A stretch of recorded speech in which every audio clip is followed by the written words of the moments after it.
Spomínam si na to jasne, keď sme ako prváci vstúpili do dverí.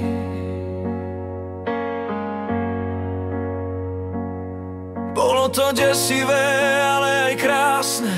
Vedeli sme, že táto etapa našu silu preverí. Keď začala nám stredná škola, tá skúška dospelosti nádherná, každý z nás vedel, že ju zdolá, aj keď občas to bude námaha pekelná.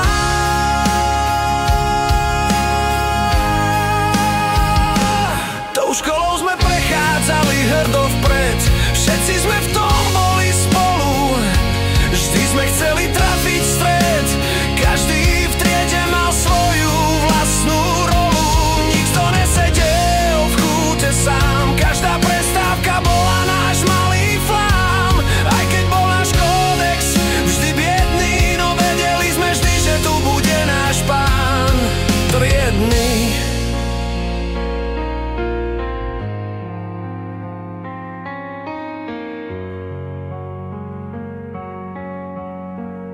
Nikdy sme nestrácali nič na svojej dôstojnosti, aj pri slovách domina mal som nevoľnosti.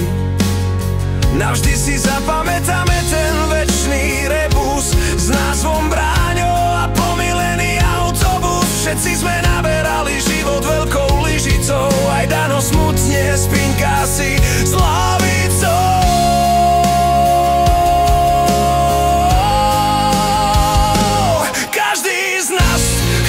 Čo najskôr vyraziť do sveta, a to aj Rasťo, ktorý bol najstarší. No ako dieťa, tak sme sa dostali až sem, na koniec tejto krásnej cesty. Všetky tie zážitky boli ako sen, je na čase vymazať aj posledné resty a všetkým, čo pri nás vždy stáli, povedať ďakujem. Lúčime sa s našou trédou, lúčime sa s vami už. Ďakujeme vám, pán triedny, ste ten správny muž.